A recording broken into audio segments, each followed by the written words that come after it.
جلسه قبل در گام اول با آگاهی از کارکرد نیمکره‌های مغزی توانستید تا حدی علت تفاوت بین آدم‌ها را کشف کنید و حالا می‌دانید که چقدر از رفتارهای شما به عملکرد نیمکره‌های مغزیتان وابسته است.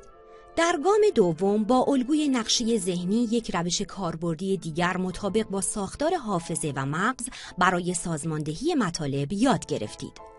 در گام سوم با انجام تمرین تمرکز روی شعله شمع به تجربه متفاوتی در زمینه تمرکز دست پیدا کردید. و در گام چهارم با شناسایی یکی دیگر از علل کندخوانی باز هم موفق شدید سرعت مطالعه خود را بیش از پیش افزایش دهید. و اما 4 گامی که در این جلسه با آن آشنا می شوید و برای یادگیری آن باید اقدام کنید. اول در قسمت اصول مطالعه درباره شیوه مطالعه اجمالی صحبت می کنیم. شما با یادگیری این شیوه نسبت به نوع متن و محتوای مورد مطالعه حق انتخاب پیدا می کنید. یعنی با یادگیری این شیوه نسبت به ساده یا پیچیده بودن متن دقت و ظرافت برخوردتان با آن نوشته را تغییر می دهید.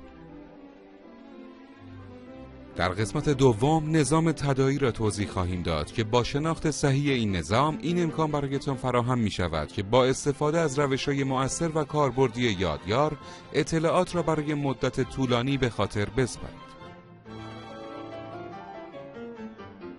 سوم در قسمت روش‌های تقویت تمرکز درباره استفاده از قدرت عظیم مغز و یکی دیگر از علل حواس پرتی صحبت می‌کنیم. توضیحات و تمرینات این بخش راهنمای خوبی هستند تا شما کنترل حواستان را در دست بگیرید.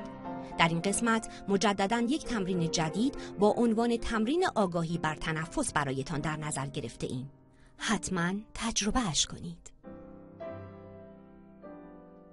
و در قسمت پایانی با شناخت درست از قابلیت حوزه دید برای مرحله عبارتخوانی آماده می شوید. این موضوع از بخش‌های خیلی مهم مبحث تندخوانی است که سرعت مطالعه شما را بسته به میزان استفاده از تمرین و تکنیک‌ها تا حد بالایی افزایش می‌دهد.